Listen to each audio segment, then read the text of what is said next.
Alhamdulillah nahmaduhu wa nasta'inuhu wa nastaghfiruh wa na'udzu billahi min shururi anfusina wa min sayyiati a'malina may yahdihillahu fala mudilla lahu wa man yudlil fala hadiya lahu wa ashhadu an la ilaha illallah wahdahu la sharika lahu wa ashhadu anna Muhammadan 'abduhu wa rasuluhu amma ba'd fa inna asdaqal kalami kalamullah wa khairul hadi hadi Muhammadin sallallahu alaihi wasallam wa syarrul umuri muhdatsatuha wa kullu muhdatsatin bid'ah wa kullu bid'atin dhalalah wa kullu dhalalatin finnar. Alhamdulillah atas kesempatan yang diberikan kepada kita pada pagi ini untuk kita bertemu bagi meneruskan siri pengajian kita di dalam kitab Encyclopedia Fiqh Practice karangan Syekh Hussein Al-Aisyah, anak murid kepada Syekh Al-Albani rahimahullah.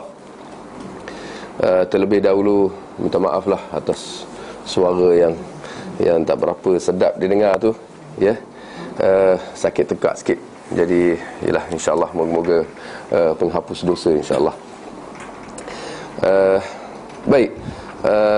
Tuan-tuan dan puan-puan yang dirahmati Allah, kita masih lagi di dalam bab berkenaan tentang menyapu di atas khuf. Jadi pada pagi ini kita akan cuba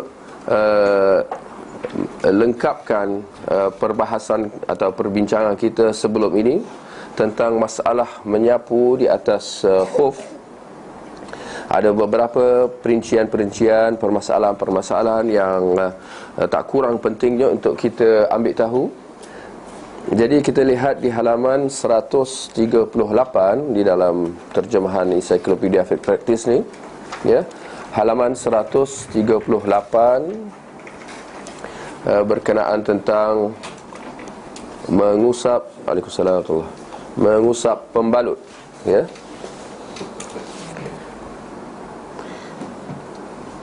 Mengusap pembalut. Apa yang dimaksudkan dengan pembalut di sini ialah balutan, ya, kain yang digunakan untuk membalut anggota wudu, ya, secara khasnya, ya. Assalamualaikum. Ya. Baik, kain yang digunakan untuk membalut anggota wudu, ya, secara khasnya. Atau boleh kita kata kaki lah, ya, untuk membalut kaki, ya, bagi mengelakkan dingin, ya, kesejukan, ataupun bagi mengelakkan kecederaan sekiranya berjalan, ya, tanpa pembalut tersebut. Baik, dalam hal ini penulis membawakan pendapat Syekhul Islam Ibn Taymiyah, ya, yang wafat pada tahun 728 Hijrah, di mana beliau rahimahullah membolehkan untuk seseorang itu, ya, membalut kakinya, dan ketika nak membasuh kaki itu cukup dengan disapu sahaja di atas, ya, pembalut itu. Ini kerana Syekhul Islam Ibn Taymiyah melihat bahawa khuf, iaitu ataupun alas kaki yang dibuat daripada kulit, ataupun jawrab, yakni alas kaki yang dibuat daripada kain, ia dibolehkan untuk menyapu di atasnya bagi memberi kemudahan, ya. Syarak membolehkan untuk kita menyapu di atasnya bagi memberi kemudahan dan mengelak daripada kesusahan. Adapun pembalut ini, dia dipakai oleh si pemakainya itu, ya, bukan sekadar untuk mengelak daripada kesusahan, bahkan untuk mengelakkan daripada kemudaratan, ya. Maka kerana itu dia lebih patut untuk dibolehkan berbanding dengan khuf alas kaki kulit tadi ataupun alas kaki stokin tadi. Ya, dia lebih patut, ya, bertepatan dengan prinsip-prinsip umum syarak. Walaupun tidak ada nas yang khusus berkaitan tentang pembalut ni, tetapi kita mendapati bahawa, ya, prinsip-prinsip syarak secara amnya, ya, menjurus ke arah, ya, membolehkan. Bahkan melihat bahawa pembalut ini lebih patut untuk dibolehkan berbanding dengan khuf ataupun stokin tadi, ya. Ini kerana kalau kita lihat dalam nas-nas syara' seperti mana dalam surah Al-Baqarah ayat yang ke-185, Allah berfirman, ya, yuridullahu bikumul yusr wala yuridu bikumul usr. Sesungguhnya Allah inginkan kemudahan bagi kamu dan Allah tidak mahu kesusahan bagi kamu. Dan juga seperti mana firman Allah, sabda Nabi SAW dalam hadis Bukhari, ya, inna hadha ad-dinu yusr, sesungguhnya agama ini mudah, wala yushaddu ad-dini ahadun illa ghalabah, dan tidak ada sesiapa yang cuba nak merumitkan, nak menyusahkan urusan agama ini, melainkan dia akan tertewas. Baik, itu satu permasalahan. Seterusnya kita memperincikan lagi tentang beberapa permasalahan berkaitan tentang khuf, ya, tentang menyapu di atas alas kaki kulit. Terdapat beberapa perkara yang kita perlu ambil tahu jugalah, ya, kalau sekiranya kita ingin menyapu di atas khuf. Yang pertama, seperti mana halaman 139, ya, adakah melepaskan sesuatu yang telah disapu, ya, betulkanlah terjemahan tu, ya, seperti khuf, stokin dan alas kaki, akan membatalkan wuduk, ya. Nak ikutkan ada yang bertanya dulu, tapi tak apa, di sini kita, ya, menghuraikanlah dengan sedikit perincian.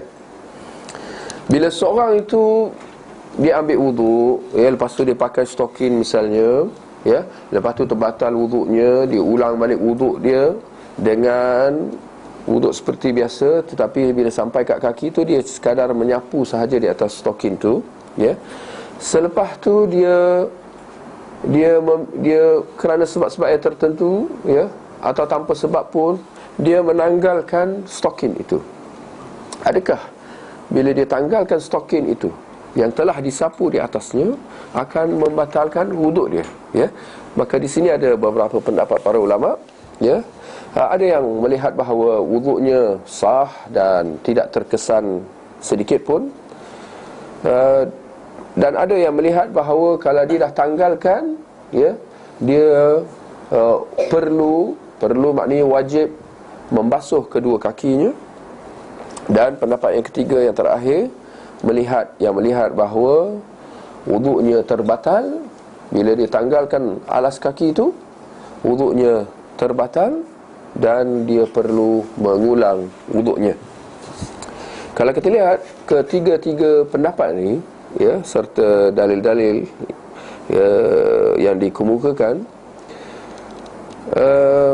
sebagaimana penulis menyatakan, kita akan mendapati bahawa pendapat yang pertama, ya, adalah yang sah, yang kuat, yang rajih, iaitu wuduk orang yang menanggalkan alas kaki tadi, atau dalam contoh kita stokin, wuduknya sah dan dia tidak perlu, perbuatan dia menanggalkan stokin itu tidak memberi kesan apa juga, ya, tidak memberi apa jua kesan. Kenapa? Yang pertama, ini kerana menepati prinsip ataupun konsep kemudahan, ya, yang menjadi matlamat di sebalik menyapu di atas khuf tadi, ya. Kerana menyapu di atas khuf itu bertujuan untuk meringankan serta memudahkan, ya. Maka untuk kita mengatakan bahawa kalau dia menanggalkan stokin itu akan terbatal wuduknya atau dia perlu membasuh kaki dia, itu jelas, ya, menyalahi matlamat nak memudahkan, ya. Yang kedua, ini bertepatan dengan apa yang sabit daripada perbuatan Khalifah Ali bin Abi Talib radhiyallahu an, di mana telah sabit bahawa dia telah terbatal wuduk dia, lalu dia mengambil wuduk dan menyapu di atas seliparnya, alas kakinya, lalu dia menanggalkan alas kaki itu, selipar itu, dan mengerjakan salat dalam keadaan begitu, ya. Maka perbuatan Ali bin Abi Talib ini jelas menjadi hujjah bagi menyokong pendapat yang pertama tadi, ya. Dan yang ketiga, hujjah yang ketiga bagi pendapat yang pertama adalah kerana pendapat ini menepati pengamatan yang tepat lagi benar. Apabila kita bandingkan dengan keadaan-keadaan yang serupa, ya, sebagaimana kalau sekiranya seorang itu bila dia ambil wuduk, ya, dia sapu di atas kepala dia, ya, di atas rambut kepala dia, lalu lepas itu dia botakkan kepala dia. Tadi dia sapu di atas apa? Rambut kepala, kan? Lepas tu dia botakkan kepala, seolah-olah apa? Dia tanggalkanlah rambut tu. Tidak ada sesiapa pun di kalangan para ulama yang kata wuduk dia terbatal atau dia kena ulang balik sapuan kepala dia. Nampak? Maka dalam masalah kita dia sangat berkait rapat, ya, untuk kita mengatakan bahawa wuduknya sah dan dia tidak perlu melakukan apa-apa, ya. Baik, itu satu permasalahan. Permasalahan yang seterusnya, dari segi susun atau permasalahan tu saya susun balik supaya dia lebih apa? Lebih secara berperingkat supaya kita lebih faham. Iaitu di halaman 142, ya. Kita lompat sikit, lepas tu nanti kita akan kembali balik. Berkenaan tentang, ya, berapa lama, ya, batas waktu mengusap dan bila tempoh menyapu itu bermula, ya. Dalam hal ni ada dua perkara. Yang pertama, berapa lama tempoh waktu mengusap. Mungkin ada yang tak biasa, dia akan tertanya lah apa maksud dia. Okey, bila syarak membolehkan kita menyapu di atas alas kaki tadi, syarak menetapkan waktu yang tertentu untuk kita melakukan sapuan ini. Maka bagi orang yang bermusafir, ya, dibolehkan untuk dia menyapu selama 3 hari 3 malam, yakni 72 jam lah dalam istilah kita pada hari ini, ya. Bagi orang yang mukim, yang tidak bermusafir, dia dibolehkan untuk menyapu di atas khuf itu, ya, maknanya mengulang-ulang wuduk dan menyapu di atas khuf tu selama sehari semalam, maknanya 24 jam. Hal ini seperti mana dalam sebuah hadis yang sahih daripada riwayat Muslim, di mana Ali bin Abi Talib menjelaskan bahawa Rasulullah sallallahu alaihi wasallam telah menetapkan 3 hari 3 malam bagi orang yang musafir, ya, dan sehari semalam bagi orang yang bermukim, yakni untuk menyapu di atas khufnya, ya. Baik, itu tempoh dia. Boleh faham insya-Allah tempoh ni? Maknanya bila kita dah sapu tu, berapa lama tempoh kita boleh sapu lagi? Dengan erti kata terus menerus, ya, kita pakai stokin tu kita terus sapu je tanpa kita menanggalkan, dan kita kena ulang balik wuduk kita secara sempurna. Berapa lama boleh pakai stokin busuk tu lah? 3 hari 3 malam bagi orang musafir, ya, sehari semalam bagi orang yang mukim. Ni mungkin kadang-kadang kita masyarakat Malaysia, kita tak appreciate benda ni, ya, sebab kita negara yang panas, tak perlu pun kadang-kadang nak pakai stokin tu pun. InsyaAllah kita dah jelaskan, ya, ada juga keperluan juga, ya, khususnya orang yang kerja di pejabat dan seumpamanya. Tapi itulah, kerja pejabat pun, ya, 8 jam pun, lepas tu dia akan balik juga. Tapi hal ini sangat berbeza dengan orang di negara sejuk. Orang putih ke, orang Arab ke, orang Eskimo lagi lah, sana yang terkejut. Tapi moga kita tak tergolong lah dalam orang kadang-kadang tak mandi sampai seminggu. Sebab sejuk ni pasal. Ini memang realiti lah. Ya, lagi-lagi yalah, tak apalah kita sebut tu, tak yalah. Tapi ada jenis tak mandi sebab dia tak berpeluh. Dia rasa dia tak bau, jadi tak ada perlu lah, ya. Jadi itu nampak keperluan untuk relevan tidaknya menyapu di atas alas kaki tu, ya. Baik. Itu kita dah jelaskan tadi, ya. Dalam 3 hari tu, ya, boleh buka, ya. Tapi soalan tu ada perincian dia, kena faham jugalah.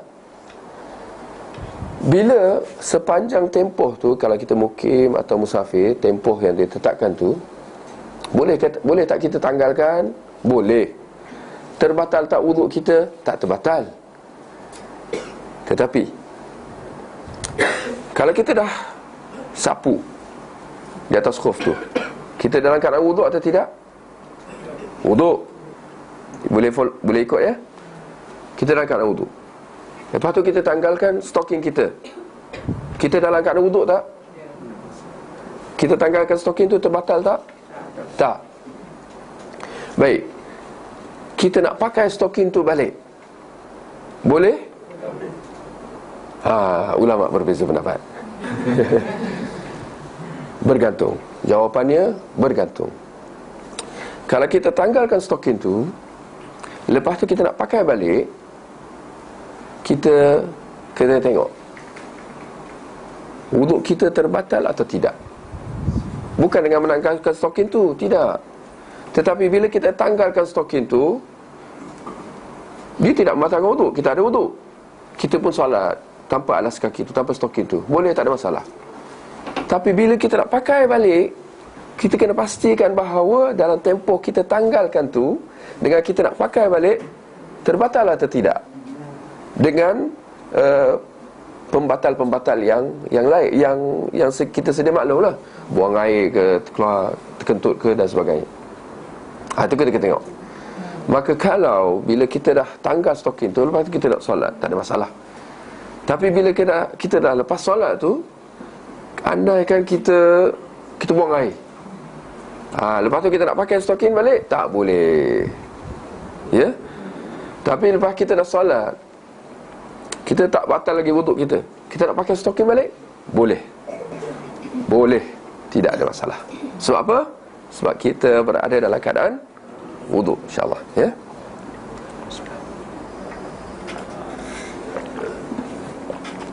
Baik. Persoalan yang berkaitan adalah, bilakah tempoh masa yang kita sebutkan tadi bermula? Tadi kita dah kata orang mukim sehari semalam, orang musafir 3 hari 3 malam. Baik, bilakah tempoh 72 jam atau 24 jam itu bermula? Di sini pun ada perbincangan di kalangan para ulama, tapi kita nak ringkaskanlah, ya, perbincangan tu. Kita mengatakan bahawa tempoh itu bermula, ya, adalah dia bermula selepas kita berhadas dan kita menyapu di atas khuf itu, atas alas kaki itu. Dia bermula selepas, perhatikan, selepas kita berhadas. Kita dah hadas, tak mula lagi. Tapi selepas kita hadas, dan ketika mana kita menyapu di atas alas kaki itu buat kali pertama. Boleh? Baik, contoh. Waktu subuh tadi kita ambil wuduk sempurna. Lepas tu kita pakai alas kaki. Bila kita pakai alas kaki itu, bermula tak tempoh tu? Belum lagi. Subuh tadi, andaikan nak bagi mudah, pukul 6 pagi tadi. Pukul 6 tu jugalah kita ambil wuduk lengkap, kita pakai stokin. Bermula tempoh? Belum lagi. Baik, kita solat subuh macam biasa. Lepas solat subuh, pukul 9 kita pakai stokin lagi. Terbatal wuduk kita. Kita pergi toilet ke apa ke, terbatal wuduk kita. Bermula tempoh? Belum lagi. Ini dah pukul 9 ni, kita masih pakai stokin.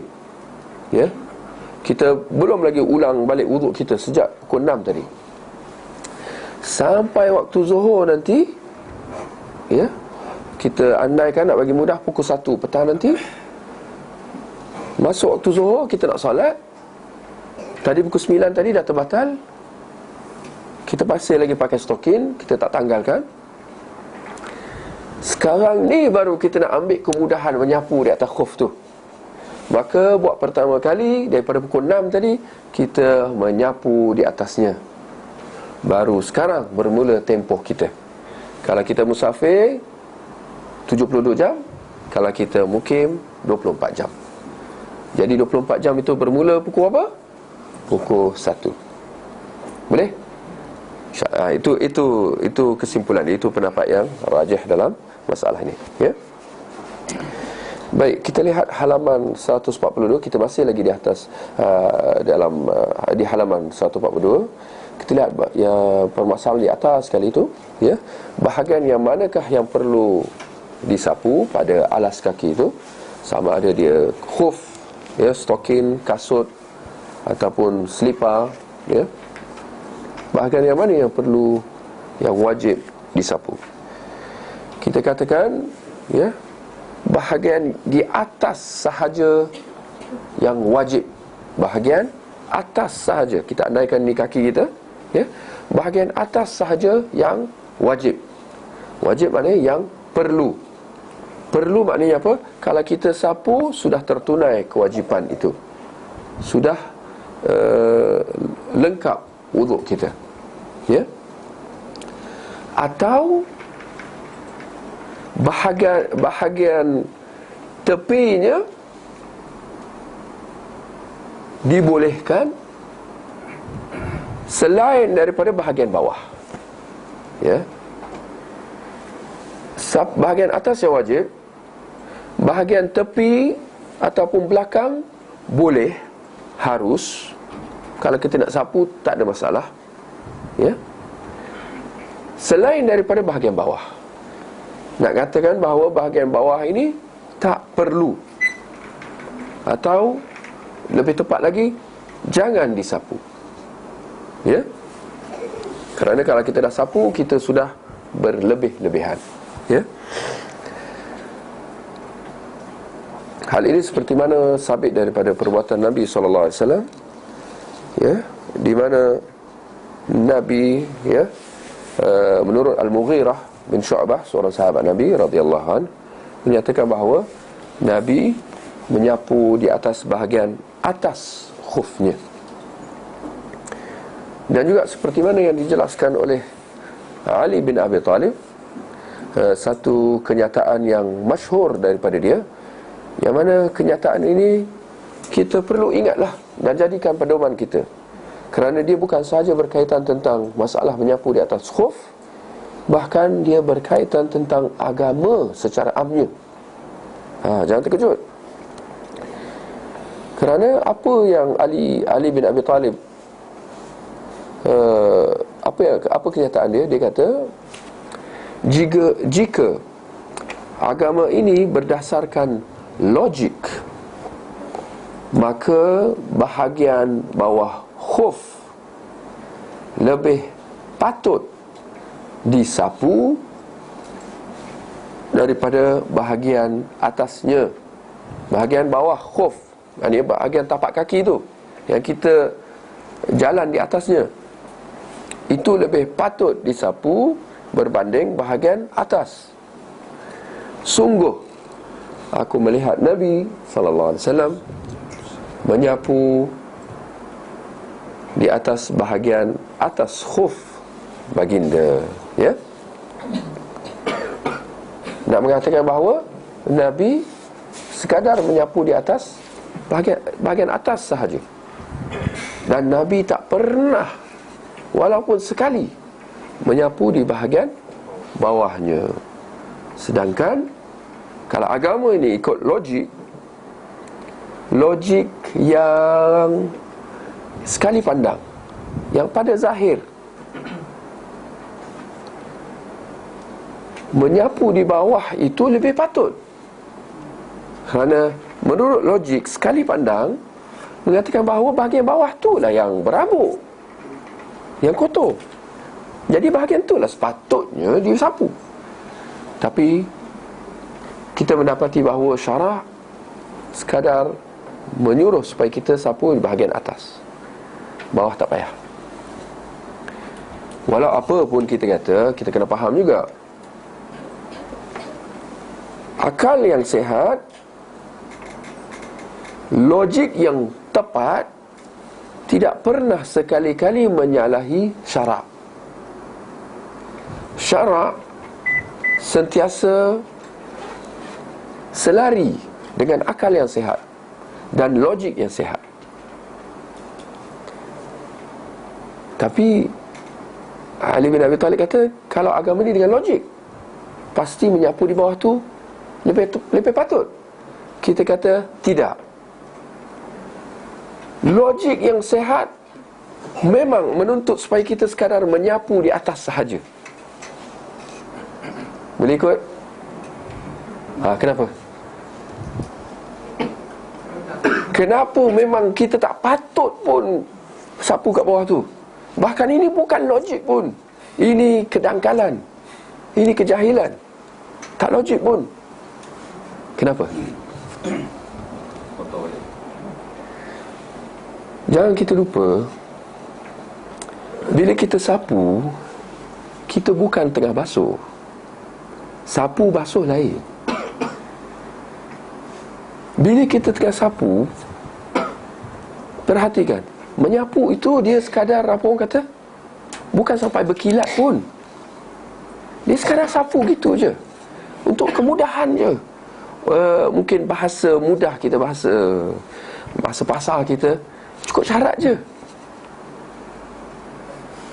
Jadi memang tak perlu pun untuk kita nak siapa suruh nak bersih kat bawah tu pun. Boleh faham? Siapa yang kata kita andaikan minta maaf suara ni, mungkin ada yang merasa tak selesa. Saya pun tak selesa juga, tapi tak apalah, untuk sebab nak kongsi ilmu ni. Kita andaikan kalau bahagian atas khuf tu pun berhabuk, kita cukup sapu je, tak perlu kita nak hilangkan habuk tu. Boleh? Maka tak peliklah mengapa syarak kata tak payah bawah tu. Bahkan kalau kita sapu kat bawah tu, memang kita cari pasal. Sebab akhirnya bukan sahaja bawah tu kita akan bersih pun, tangan-tangan kita juga akan kotor, dan akhirnya tangan-tangan kita kena basuh lepas tu. Boleh?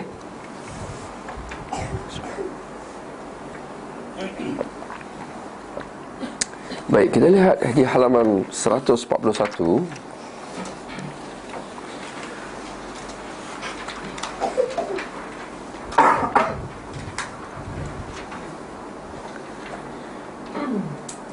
Saya ingat sepatutnya permasalahan ini yang pertama sekali kita sebut tadi.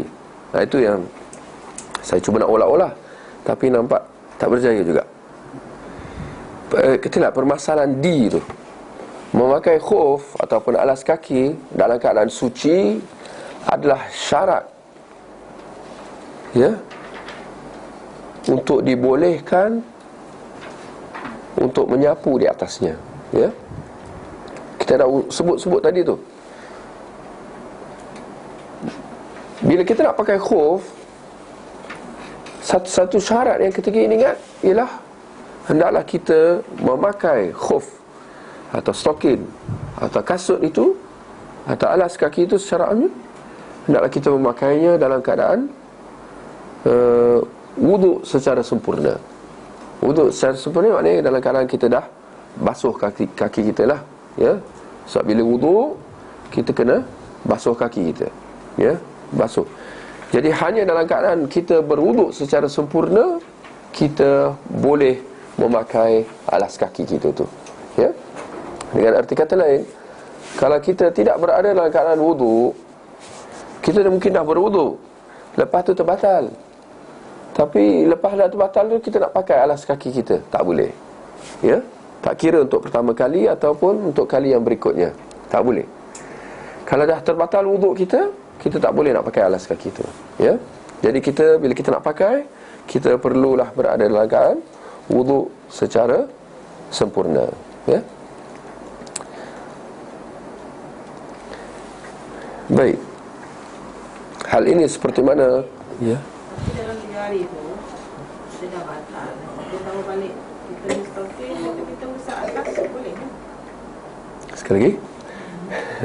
Sebab yang dia dah batal. So tadi Ustaz kata tak boleh letak khuf balik. Tapi kalau kita letak within the 3 days, kita masih boleh sapu lah kan? Kontradik lah tu. Tak boleh. Kalau dah batal, ya, sama ada kita masih lagi dalam tempoh atau belum lagi habis tempoh, ya, tak boleh, ya. Bila kita nak pakai balik, kita kena berada dalam keadaan wuduk, ya. Sekiranya untuk kali pertama kita kena berada dalam wuduk yang sempurna. Sekiranya untuk kali yang berikutnya, ya, kita kena berada dalam keadaan wuduk, walaupun wuduk yang kita sapu saja. Boleh faham? Nampak kan kita tak faham? Okey. Sekiranya kita nak pakai khuf tu atau stokin tu buat kali pertama, kita kena berada dalam wuduk yang sempurna. Apa arti wuduk sempurna? Maknanya kaki tu kena dibasuh, kan? Okey. Maka kita dah basuh kaki kita, kita dah berada dalam keadaan wuduk sempurna, kita pakai khuf tu buat kali pertama. Lepas kita dah pakai stokin tu, terbatal wuduk kita, maka kita nak ambil wuduk. Perlu kita tanggal stokin? Tak perlulah. Inilah kemudahan menyapu atas stokin. Maka kita sapu saja. Okey? Kita sapu ni panggil apa sekarang ni? Wuduk sempurna? Taklah, ini istilah lah supaya faham. Ini bukan wuduk sempurna. Ini wuduk apa? Tuan-tuan perempuan kena bagilah istilah tu. Yang penting faham. Saya panggil apa wuduk sapu atas khuf. Boleh? Wuduk sempurna maknanya basuh kaki tu. Sekarang ni kita wuduk sapu atas khuf. Okey? Sekarang ni kita wuduk kita terbatal, kita masih lagi pakai alas kaki kita, maka kita ambil wuduk dan kita sapu di atas khuf. Kita berada dalam keadaan wuduk. Boleh? Tak naklah kata wuduk sempurna tak sempurna, nanti keliru. Boleh? Kita berada dalam keadaan wuduk dengan sapu di atas khuf. Yang mana tak ada beza antara wuduk sempurna dengan wuduk sapu di atas khuf. Tak ada beza pun. Cuma dari segi istilah nak bagi faham je. Baik. Kita berada dalam keadaan wuduk dengan sapu di atas khuf. Lalu kita tanggalkan stocking kita. Kita tanggalkan stocking kita dalam keadaan wuduk sapu di atas stocking tadi tu, yang tertanggal tu. Lalu kita nak pakai sebalik. Boleh? Boleh. Sebab kita berada dalam keadaan wuduk dengan sapu di atas stocking. Dalam keadaan kita berwuduk dengan sapu di atas stocking, kita tanggalkan stocking tu. Setelah kita tanggal tu, dalam keadaan tak ada stocking tu, wuduk kita terbatal. Kaki kita tak beralas tanpa stocking tadi tu. Kita nak pakai balik stocking. Boleh? Kena ambil. Boleh? Dia jawapan dia satu je. Dua, antara dua. Boleh, tak boleh. Tak perlu falsafah. Okey. Boleh? Kita tanggalkan stocking kita. Ketika itu terbatal wuduk kita. Kita nak pakai balik stocking tu. Boleh? Kita masih lagi dalam tempoh 72 jam ataupun 24 jam. Kita kata 72 jam, 24 jam tu satu isu. Tidak berkait dengan isu kita sekarang ni. Isu sekarang ni ialah kita nak pakai stocking tu dalam keadaan tak ada wuduk. Jawapannya tak boleh. InsyaAllah. InsyaAllah. InsyaAllah. Ragu-ragu ke? InsyaAllah yakin. Ya? Boleh insyaAllah. Baik, itu maksud kita dalam masalah ini. Memakai khuf dalam keadaan suci adalah syarat untuk dibolehkan untuk kita menyapu di atas khuf. Tak kira sama ada buat kali pertama atau untuk kali yang berikutnya. Boleh insyaAllah ya. Baik, kita lihat dalam masalah C di atas tu, ya. Haruskah khuf dilepaskan kerana junub? Ya. Haruskah khuf dilepaskan kerana junub? Apa maksudnya? Apabila kita wuduk secara sempurna, maksudnya dengan dibasuh kaki, lepas tu kita pakai alas kaki kita, stocking, kasut dan seumpamanya. Lalu dalam keadaan kita memakai alas kaki kita itu, ya, kita jadi junub. Ya. Kita jadi junub. Maknanya terbatallah wuduk kita. Ya. Untuk kita menghilangkan junub itu, maknanya untuk kita mengangkat hadas besar, kita perlu apa? Tak, maksudnya kena mandi ke cukup dengan wuduk? Mandi. Wuduk tak cukup. Untuk mengangkat hadas besar, kita kena mandi. Baik. Untuk kita nak mandi itu, perlu tak kita tanggalkan khuf itu atau tidak perlu? Maknanya cukup dengan kita basuh je anggota semua badan yang semua tu, tapi untuk kaki kita, ya, cukup dengan disapu saja atas khuf. Adakah begitu? Jawapannya tidak. Ya.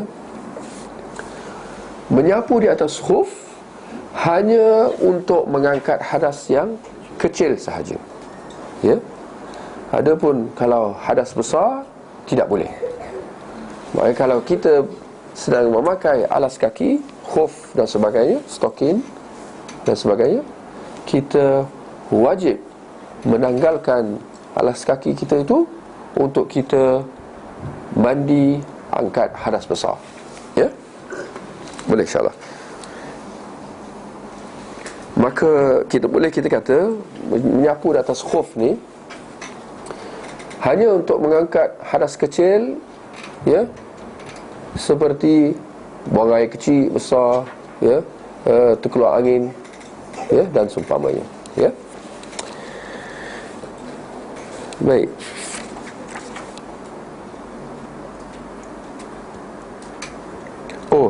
Lihat terjemahan tu, ya.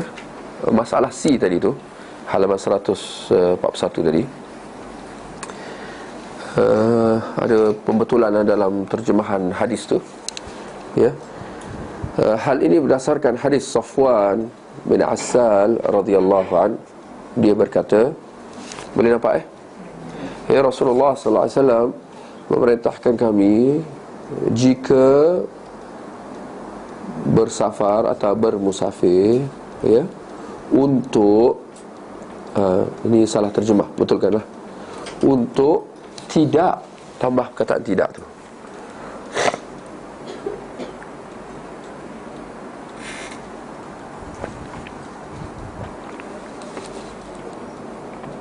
ya, untuk tidak melepaskan khuf setelah tu tukar jadi selama, ya. Untuk tidak melepas khuf selama 3 hari 3 malam, ya. Yang baki tu okeylah, ya. Ya, kecuali dari junub. Akan tetapi tidak perlu dilepas, yakni khuf itu, kerana buang air besar, buang air kecil, ya, dan tidur, ya. Ya, kerana tidur juga seperti mana yang kita telah bincangkan sebelum ni, ya, membatalkan wuduk, ya. Baik. Kita lihat di halaman sebelumnya 142, ya, permasalahan B. Adakah berakhirnya batas waktu mengusap atau menyapu akan membatalkan wuduk? Ya. Adakah berakhirnya batas waktu menyapu akan membatalkan wuduk? Apa maksud batas waktu di sini? Ya, batas waktu yang kita sebutkan tadi. Maknanya bagi orang musafir 72 jam, bagi orang mukim 24 jam. Maksudnya apabila tempoh itu habis, adakah ia bererti bahawa wuduknya terbatal secara serentak, secara automatik, ya. Contoh tadi dalam orang yang berwuduk tadi waktu subuh tadi, ya. Ya, kita sebut tadi dia ambil wuduk semula pukul apa? Pukul 1 tadi. Ini contoh tadi, contoh yang sama. Maknanya tempoh masa dia bermula pukul 1 lah. Ya, tak kira dia musafir atau mukim, sama je lah. Baik, kalau dia bermukim, maknanya tempohnya akan tamat bila? Pukul 1 tengah hari pada hari yang berikutnya. Baik. Adakah pukul 1 berikutnya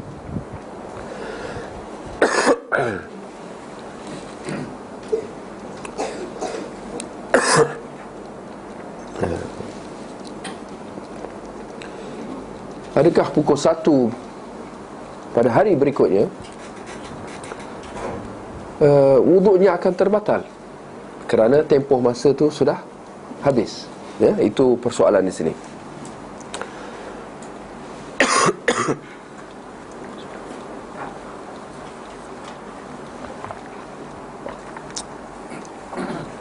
Baik.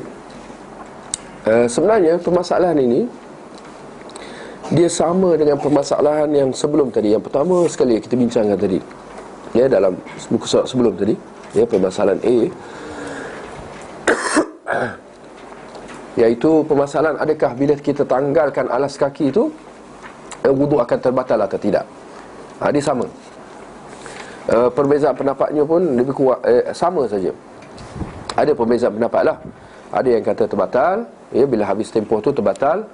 Jadi ada yang kata, ya, dia kena basuh kaki dia balik. Atau ada yang kata dia kena ulang balik wuduk dia semula. Atau seperti pendapat yang rajih, yang kuat, iaitu wuduknya tidak terbatal selama mana dia masih lagi berwuduk. Ya, kalau sekiranya apabila datang balik apabila genap 24 jam itu atau 72 jam, sekiranya dia masih lagi berwuduk, ya, walaupun dengan wuduk menyapu di atas khuf, boleh ikut bila genap tempoh itu, kalau dia masih lagi berwuduk walaupun dalam keadaan wuduk menyapu di atas khuf, dia dikira masih lagi dalam keadaan wuduk. Kerana tamatnya tempoh masa yang ditetapkan itu tidak akan membatalkan wuduknya. Ya, kerana tamat tempoh bukan termasuk di antara pembatal wuduk. Boleh insya-Allah. Kerana pembatal wuduk adalah yang kita sedia maklum. Ya, pembatal wuduk apa? Ya, seperti buang air besar, air kecil, ya, keluar angin, tidur, ya, makan daging unta. Ya, ini pembatal wuduk, ya. Selain daripada itu, ya, tidak akan dianggap sebagai pembatal wuduk selagi mana tidak ada petunjuk daripada syarak yang menunjukkan bahawa dia membatalkan wuduk. Jadi dalam hal ini, dalam masalah penetapan tempoh, kita melihat bahawa syarak sekadar menetapkan tempoh, ya, untuk nak sapu. Ya, 72 jam bagi orang musafir, 24 jam bagi orang mukim. Tapi syarak tidak pernah memberi isyarat pun bahawa kalau tamat tempoh itu wuduk akan terbatal. Syarak tak pernah kata macam tu. Ya, syarak sekadar, ya, membolehkan untuk disapu sepanjang, ya, tempoh yang ditetapkan itu, ya. Maka selagi mana orang itu masih lagi berwuduk, walaupun tempoh masa itu telah habis, dia dikira masih lagi berwuduk. Cuma apa maksud tempoh tu? Ya, maknanya kalau pada pukul 1 hari berikutnya atau pada hari ketiga yang berikutnya dia masih lagi berwuduk, kan? Pukul 1 dia masih lagi berwuduk. Jadi apa maksud tempoh tu? Tempoh tu maksudnya kalau lepas pukul 1 dia terbatal wuduk dia tak boleh lagi nak sapu. Tu je. Boleh? Bila sampai pukul 1 tu, andaikan pukul 1 tepat pukul 1 je wuduk, dia masih lagi wuduk pukul 1 lebih, pukul 1 minit lah, lebih kurang lah. Dia faham je, ya, wuduk dia terbatal. Di sini dia tak boleh nak sapu lagi. Sebaliknya dia kena tanggalkan alas kaki dia tu, dan hendaklah dia berwuduk secara sempurna kalau dia nak solat, ya. Baik, kita lihat di halaman 144, ya, kita nak lengkapkan perbahasan kita tentang menyapu di atas khuf ni.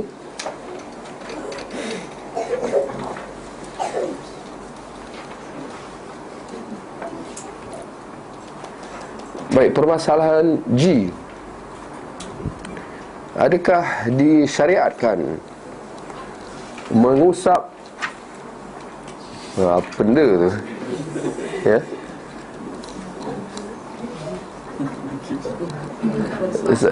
Saya terbayang apa bangsa gypsy tu. Gypsy orang nomad tu. Apa?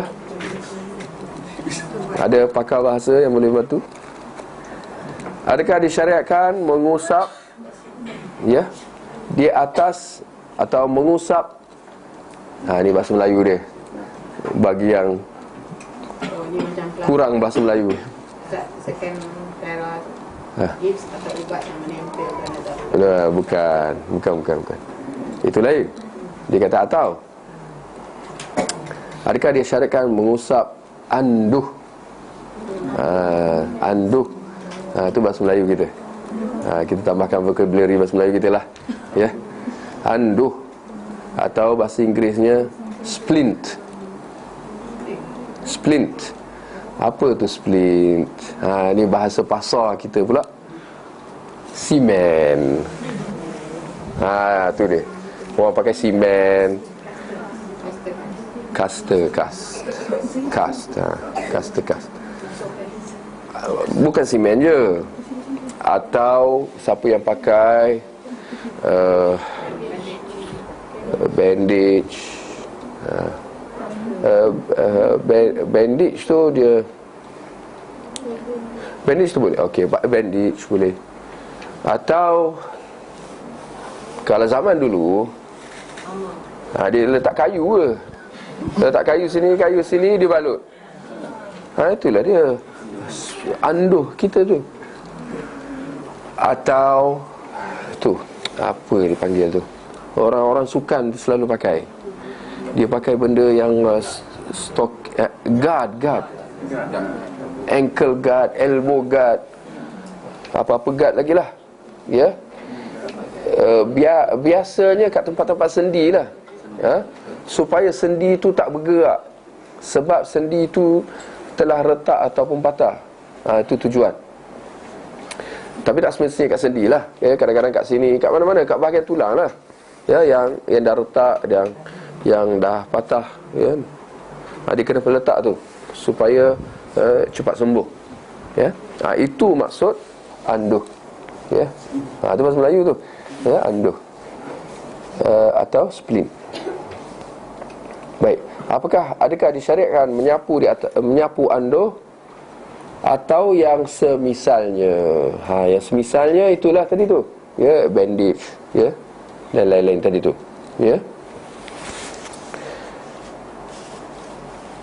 Baik.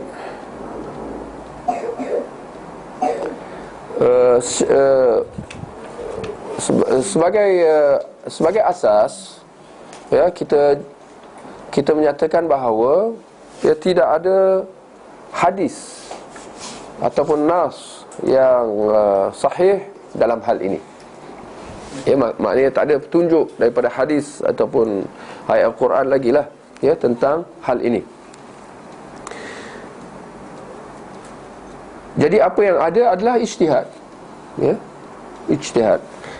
Maka Imam Ibn Hazm, daripada mazhab Zahiri, dia melihat bahawa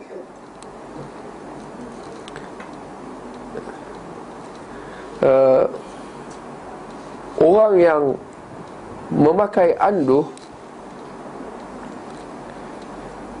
atau bandage tadi, apabila dia nak ambil wuduk,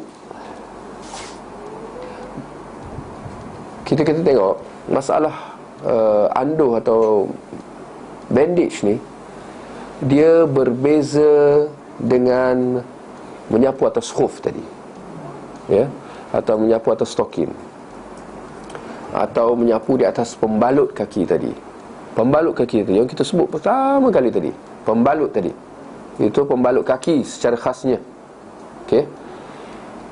Kita kena bezakan, menyapu atas pembalut kaki, menyapu di atas stokin, menyapu di atas khuf, insya-Allah kita dah jelas. Tapi sekarang ni kita di sini adalah masalah menyapu di atas pembalut, di atas bahagian wuduk yang lain, pembalut luka, yang ada. Bila orang tu nak ambil wuduk, bagaimana dia berwuduk? Ni kita kena ambil tahulah. Contoh, kalau andaikan kita ada, ini nak bagi contoh paling mudah lah, yang biasa kita berlaku kat kita lah. Pada satu bahagian wuduk kita ada apa nama tu? Plaster, bandage. Bagaimana kita nak wuduk? Sedangkan kita letakkan plaster ni, ini kena faham lah, plaster yang betul-betul plaster lah, bukan kita letak plaster tu mengada-ngada. Kita letak plaster tu kerana ada luka. Maknanya kita nak elak lah daripada mudarat, daripada luka tu merebak dan sebagainya. Atau kerana kita letak plaster atau pembalut tu kerana ada ubat, atau ubat tu dia letakkan begitu je tanpa ada pembalut pun. Boleh? Kita nak faham juga bagaimana dalam keadaan macam ni kita nak berwuduk. Di sini Imam Ibn Hazm menyatakan bahawa orang itu tak perlu menyapu di atas pembalut atau anduh ataupun bandage atau plaster atau simen itu semua. Tak perlu untuk dia nak sapu. Beza, itu yang kita kata beza. Beza dengan menyapu di atas khuf atau stokin. Dia kata, Imam Ibn Hazm melihat bahawa tidak perlu. Kenapa? Kerana bahagian itu telah dibalut kerana darurat. Darurat. Perhatikan istilah yang digunakan. Darurat. Darurat maknanya apa? Maknanya kalau tak buat mudarat. Ya. Maknanya keperluan yang mendesak. Jadi orang tu terpaksa buat macam tu, terpaksa pakai plaster tadi, bandage tadi dan seumpamanya. Maka bahagian wuduk tu sudah tertutup. Kan? Bila dah pakai macam tu, atau kalau dah ada ubat misalnya, bahagian itu sudah tertutup dengan ubat ataupun plaster.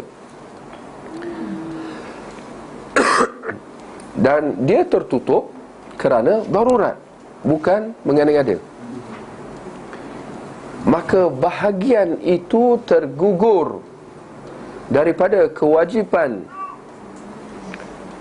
mandi atau wuduk secara automatik.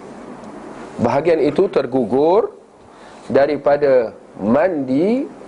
Bahagian itu je, bukan bahagian badan semua. Tak, bahagian itu tergugur daripada kewajipan mandi ataupun wuduk. Ya. Kenapa? Kerana orang tu memang tak boleh nak sapu atas tu atau mandi pada bahagian tu. Ya. Kerana kalau dia buat juga mudarat. Kan? Maka tidak perlu untuk dia nak membasahkan atau menyapu di atas bahagian itu. Ini bertepatan dengan firman dengan prinsip umum syarak, di mana syarak secara prinsipnya bertepatan dengan firman Allah dalam surah Al-Baqarah ayat yang ke-286, la yukallifullahu nafsan illa wus'aha. Ya, sesungguhnya Allah tidak membebankan seorang itu kecuali dengan apa yang dia mampu. Ya, sungguhnya Allah tidak, kena ingat ayat ni. Ya, kerana dia prinsip umum. Sungguhnya Allah tidak membebankan seseorang itu kecuali dengan apa yang dia mampu. Maka dalam keadaan ini, orang ni tak mampu. Tak mampu dia nak basahkan anggota tu sebab ada simen. Ya, dia kena sapu ke? Ini permasalahan dia. Ibn Hazm melihat bahawa tak perlu nak disapu. Ya, kerana bahagian itu sudah tergugur kewajipannya. Ya. Satu. Kedua, kerana Imam Ibn Hazm melihat bahawa apabila bahagian itu tergugur daripada kewajipan mandi ataupun wudu, maka untuk kita nak mengatakan bahawa perlu disapu,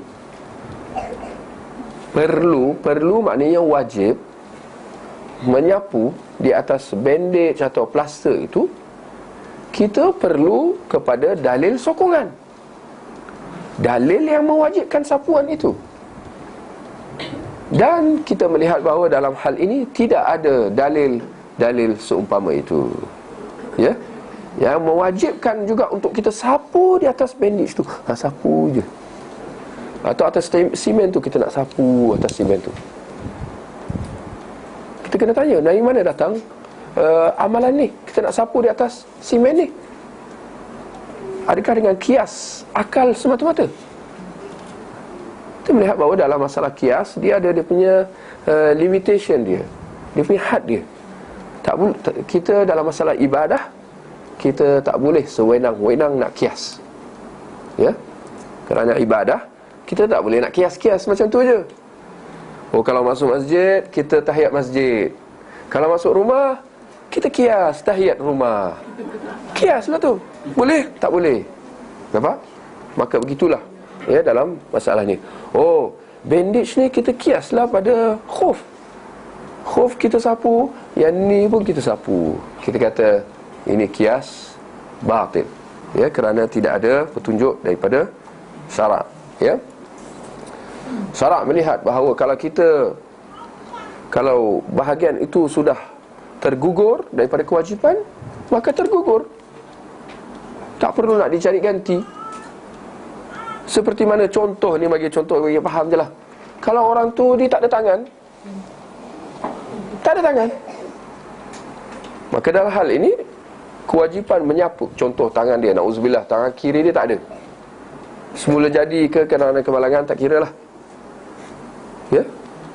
Maka kita kata dalam hal ini, bila dia nak wudu ataupun mandi, perlu ke dia nak sapu bahagian tangan kanan, bahagian tangan kiri tu? Kita kata tidak, kewajipan itu tergugur, ya. Kerana apa? Kerana darurat, kerana orang tu tak ada tangan.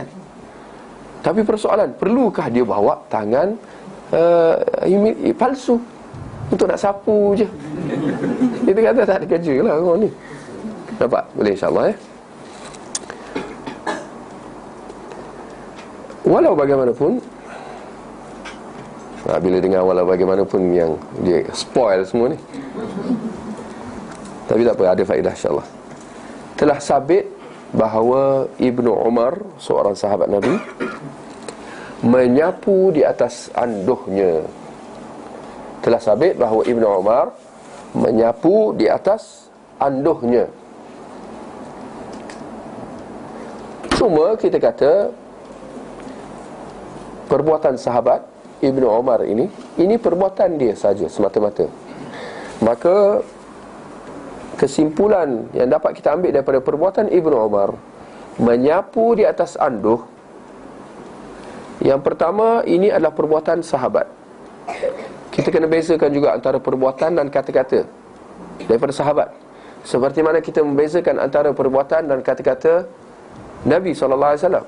Dari segi hukum tu, dari segi sunnah tu memang sunnah. Kalau kata-kata atau perbuatan Nabi tu memang sunnah. Seperti mana dari segi kata-kata atau perbuatan sahabat, itu memang athar. Tapi dari segi hukum ada perincian. Kita perlulah, kita hendaklah tergolong di kalangan orang yang berilmu, dan bukan orang yang ilmunya, ya, caca merba. Maka kita kata perbuatan sahabat, dia tidak menunjukkan bahawa ia wajib. Maka kita tak boleh nak menyimpulkan daripada perbuatan Ibnu Umar menyapu di atas anduh tu bahawa menyapu di atas anduh tu wajib. Tidak. Kesimpulan seperti itu adalah salah. Satu. Kedua, perbuatan Ibnu Umar menyapu di atas anduh itu, kita tidak boleh menyimpulkan bahawa dia diambil atau dia dipelajari daripada Nabi SAW. Tidak. Kita tidak boleh membuat kesimpulan umum seperti itu, kerana terdapat kebarangkalian bahawa Ibnu Umar menyapu di atas anduh itu atas ijtihadnya semata-mata. Ada kebarangkalian, ya. Maka akhirnya, apa kesimpulan kita daripada perbuatan Ibnu Umar menyapu di atas khuf, menyapu di atas anduh? Apa yang dapat kita simpulkan bahawa, apa yang kita dapat simpulkan adalah bahawa orang yang kalau dia nak sapu juga atas anduh itu, perbuatan dia tidak diingkari. Boleh faham? Perbuatan dia tidak diingkari, walaupun kita tak setuju dengan dia, tak setuju dengan perbuatan dia, berdasarkan penjelasan yang kita dah sebut tadi tu, ya. Cuma kita hormat perbuatan itu ataupun pendirian itu, kerana ada sandarannya daripada perbuatan sahabat. Dan perbuatan sahabat ni ada nilainya, ya. Cuma kita kata tidak sampai ke martabat wajib ataupun ke martabat sunnah Nabi SAW, ya.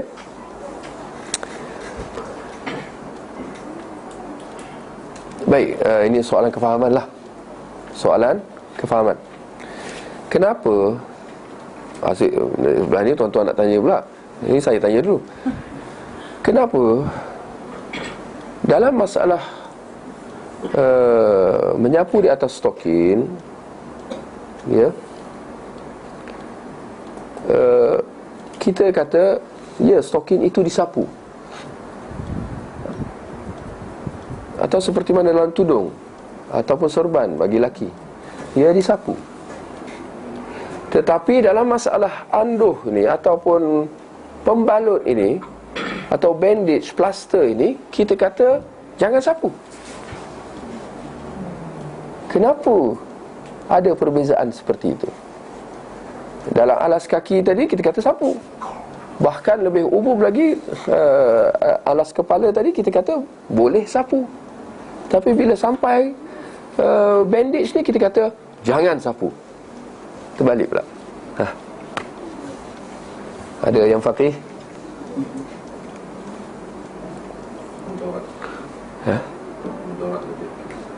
Mudarat.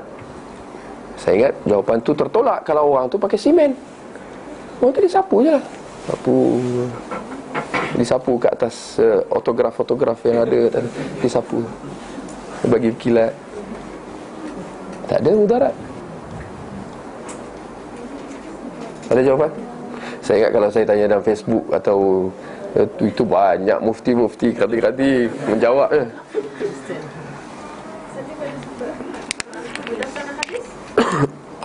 Hadis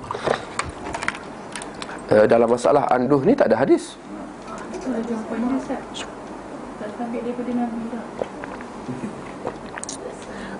Menyapu atas tudung pun tak sabit atas Nabi. Dalam apa ni disebut Al-Bani sebut, kami menambahkan lagi bahawa ada riwayat sahih tentang mengusap juz dari sebahagian sahabat. Namun kami tidak menjadikan sebagai dasar. Tapi tadi saya sebut tadi bahawa ada riwayat sahih tentang mengusap juz dari sebahagian sahabat. Ibnu Umar tadi itulah. Ibnu Umar baru seorang. Jika ada beberapa yang InsyaAllah ada 100 orang. kalau itu sudah menjadi satu Sunnah tidak boleh. Jangan kita sembrono kata oh itu sunnah. Tak. Perbuatan sahabat ada hukumnya. Seperti mana perbuatan Nabi SAW ada hukumnya yang lebih tinggi. Kita kena faham tu. Itu perincian yang sangat penting. Ini maksud ilmu. Orang yang samakan antara abu dengan labi semua, itu bukan orang yang berilmu. Ibnu Umar, dan kita andaikan ada 10 orang sahabat yang lain, adakah perbuatan mereka boleh disamakan, boleh diertikan sebagai sunnah Nabi SAW? Itu adalah satu kesimpulan yang terburu-buru. Kerana kita kata itu maksimumnya, kita kata itu perbuatan sahabat. InsyaAllah 100 orang sahabat pun kita akan kata itu perbuatan sahabat. Dia takkan bertukar jadi oh ini perbuatan Nabi. Tak. Ini bukan perbuatan Nabi. Tidak ada nas daripada Nabi SAW. Jadi insyaAllah kita dah jelas tadi. Ini perbuatan sahabat.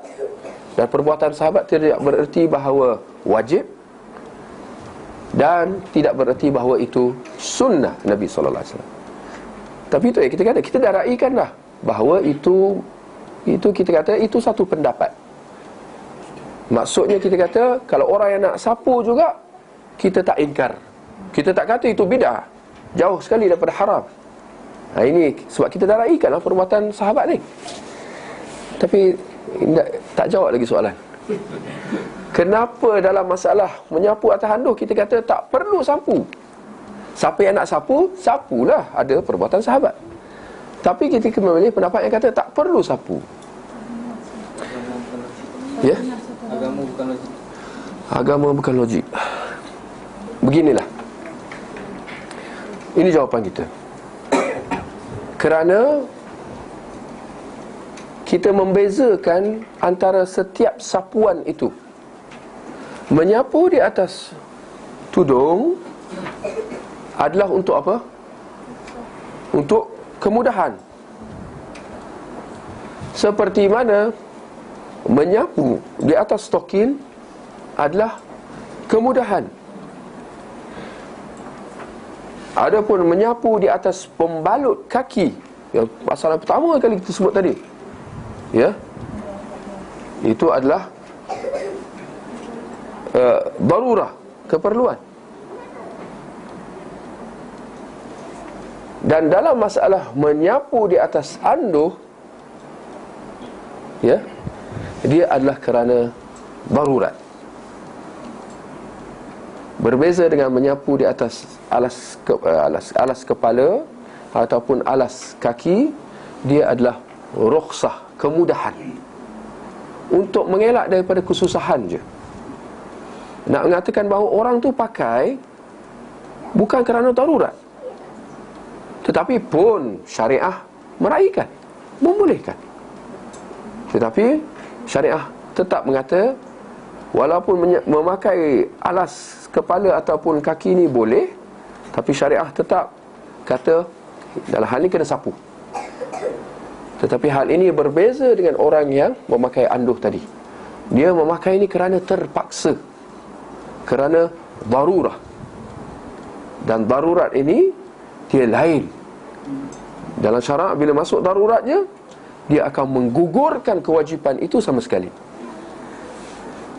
Boleh? InsyaAllah.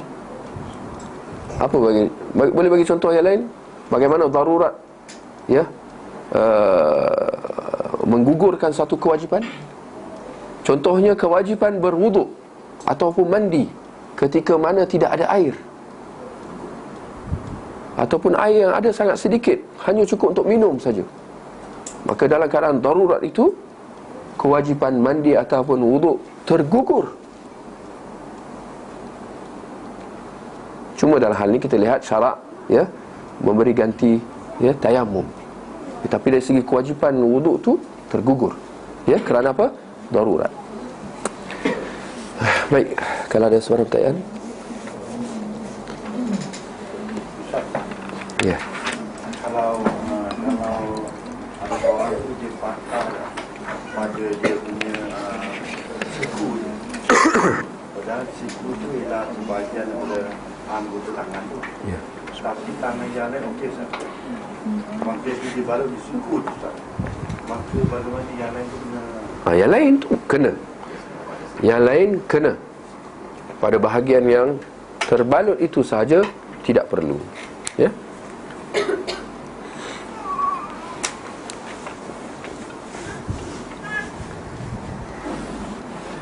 Baik, saya ingat dengan itu terlengkaplah, ya, perbahasan tentang kita menyapu di atas khuf, ya, serta permasalahan-permasalahan yang berkaitan dengannya.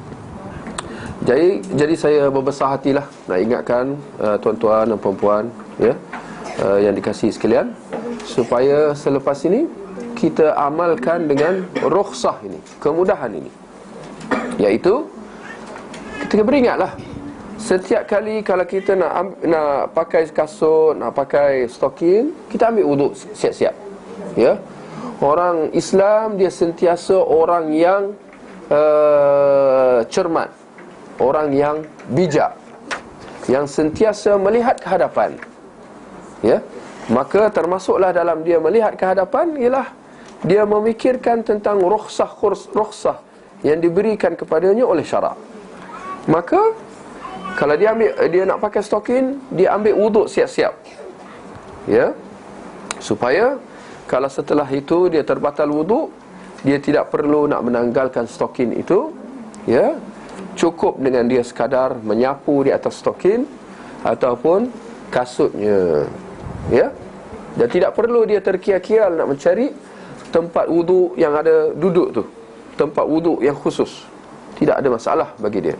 Dia boleh berwuduk di mana-mana, di dalam tandas, ya, atau di mana-mana sahaja. Dia tidak perlu kepada tempat yang khusus, ya, untuk berwuduk. Seperti mana seorang wanita itu kalau dia memakai tudung, tidak ada masalah bagi dia. Kalau dia dalam keadaan memakai tudung, ya, dalam keadaan tentu saja dia memakai stokin, ya, tidak tidak menjadi kesulitan bagi dia kalau dia perlu mengambil wuduk.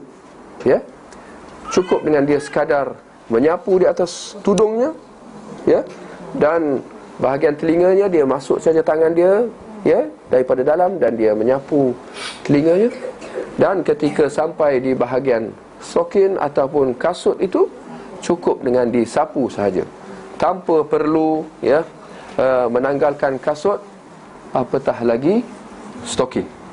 Dan kita kena ingat, kalau lepas ni kita masih lagi bersikap seperti orang-orang awam di luar sana yang merasa perlu, yang merasa tidak selesa untuk nak sapu di atas stokin, untuk merasa ragu-ragu lagi tentang menyapu di atas stokin ataupun di atas tudung, jelas bahawa ilmu yang kita telah timba ini akhirnya seolah-olah masuk sini, entah keluar ke mana, tidak memberi manfaat kepada kita. Dan saya khawatir ilmu ini akan menjadi hujah ke atas kita di akhirat kelak. Kita kena ingat, ini bukan masalah yang main-main, kerana dia ada implikasi dia. Seolah-olah kita bersikap sombong, kita bersikap takabur terhadap Allah Subhanahu Wa Taala. Seolah-olah kita merasakan bahawa apa yang dilakukan oleh Nabi itu tidak sesuai bagi kita, tidak sesuai untuk zaman kita dan seumpamanya. Seolah-olah kita melihat bahawa apa yang kita lakukan ini lebih sempurna. Na'udzubillah. Seolah-olah, walaupun kita tidak mengatakannya dengan mulut kita, tetapi ia adalah apa yang dapat difahami daripada perbuatan kita secara zahir, bahawa kalau menyapu di atas stokin itu tak sempurna. Saya tak rasa selesa lah. I tak rasa selesa. I rasa I kena tanggalkan stokin juga. Ini bahaya. Jelas bahawa ini semua tidak lebih daripada bisikan-bisikan daripada syaitan. Jadi kena mengingatlah. Lepas ni ada macam saya terlambat dia sampai kan. Ada yang lain yang atas ni ada ke buat sebenarnya macam biasa. Macam biasa. Kita nak ambil wuduk macam biasa. Nak basuh sekali boleh, nak basuh 3 kali boleh, dan itu yang maksimum, termasuk kepala kita. Tetapi kalau kita dah wuduk secara sempurna dan kita telah memakai stokin ataupun alas kaki yang lain, kasut dan seumpamanya, syaratnya nak sebelum tu kena pakai, kena wuduk sempurna. Lepas tu kita dah pakai stokin, cukup dengan kita sapu sahaja di atas stokin atau kasut kita. Jangan ditanggalkan. Bukan kita kata tak perlu ditanggalkan, kita kata jangan ditanggalkan. Kerana kita khawatir. Kenapa kita bersikap tegas seperti itu? Kerana kita khawatir bahawa perbuatan kita menanggalkan stokin ataupun kasut kita itu, dia adalah lahir daripada was-was yang kesemuanya adalah daripada bisikan-bisikan syaitan. Itu kan tidak payah kita cabut kasut. Jangan juga lah. Cabut kasut tak ada masalah. Jangan dicabut stokin. Dan kita kata kalau nak tanggal stokin lepas tu boleh. Tapi bila wuduk tadi tu jangan tanggal. Dah ada stokin tadi dah kita dah basah kan. Dan wuduk ada ke tidak? Stokin tu kita cabut. Sekali lagi. Kita cabut stokin tadi, buka balik. Kita cabut stokin, pakai balik. Lepas tu kita pakai balik ada ke masih wuduk? Pastikan bila kita nak pakai balik tu kita dah ada wuduk. Maksudnya wuduk, walaupun wuduk sapu, tak ada masalah. Kita dah wuduk sapu, atas je dah. sapu atas saja. Atas je. Tak ada keliling. Keliling boleh selain daripada bawah. Bawah jangan usik. Bawah stokin tu jangan usik. Jangan melampau. Jangan berlebih-lebih. Sapu saja. Lepas tu kita nak tanggal stokin, boleh. Kita nak pakai balik, boleh. Tak ada masalah. Jadi tak timbul isu. Kalau kita rasa tak selesa nak solat dengan stokin, itu saya ingat boleh kita raikanlah, tak ada masalah. Tapi kalau tak selesa nak sapu di atas stokin ketika wuduk, itu masalah. Boleh insya-Allah. Boleh ya? Kalau kita sudah mengangkat hadas besar, wuduk sekali lagi macam mana? Hadas besar lain. Hadas besar kena mandi. Kena mandi, kena tanggalkan. Kita kena ambil wuduk sekali lagi. Okey. Dengar soalan ni.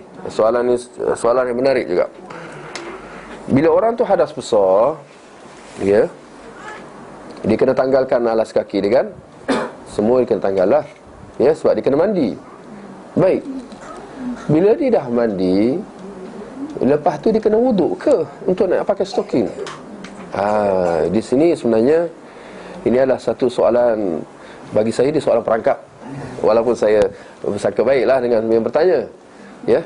Sebenarnya ketika mandi wajib, mandi itu sudah terangkum wudu. Mandi itu sudah terangkum wudu dari segi hukum dan sebenarnya dari segi amali, perbuatan. Dari segi amali adalah InsyaAllah kita akan belajar lepas ni, tapi tak apalah, jawapan ringkas. Bila kita mandi wajib, sebenarnya kalau ikut amalinya, mengikut sunnahnya, memang kita dituntut supaya disunatkan untuk mendahulukan anggota wuduk. Anggota wuduk semua macam biasa. Mula-mula kita basuh tangan kita, ya. Lepas tu kita ambil wuduk macam biasa. Ni nak mandi wajib ni. Ambil wuduk seperti biasa, kecuali kaki.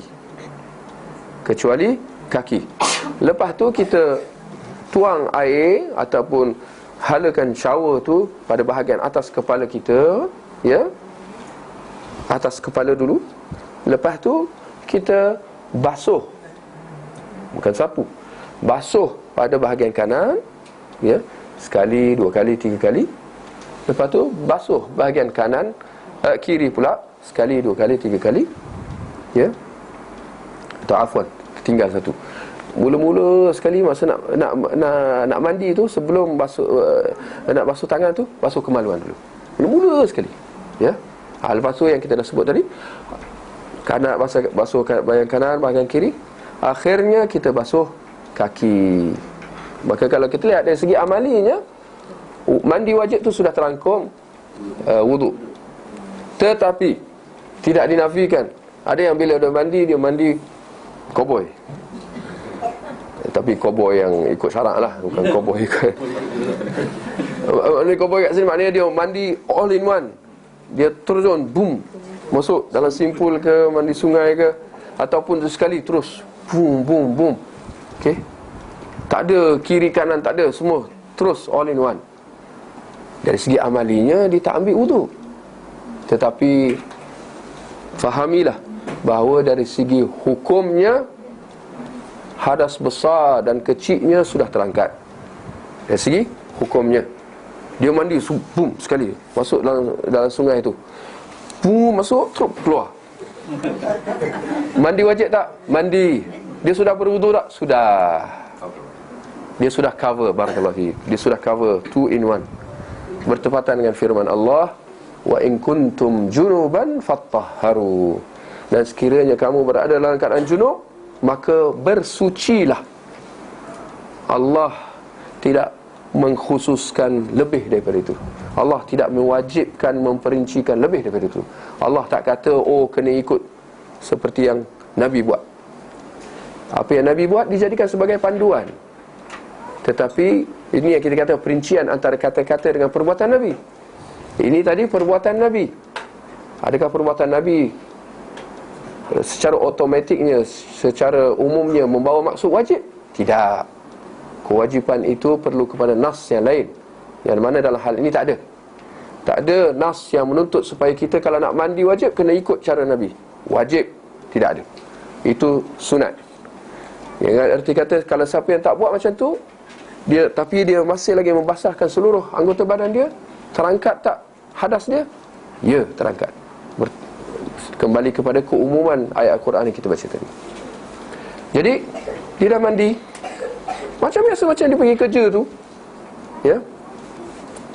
Dia mandi, dia basah anggota badan dia semua. Lepas tu dia pakai stocking, boleh? Apa jawapan? Boleh. Barakallahu fiik. Ya. Baik, insyaAllah kita berehat sebentar sebelum kita mulakan kuliah yang berikut.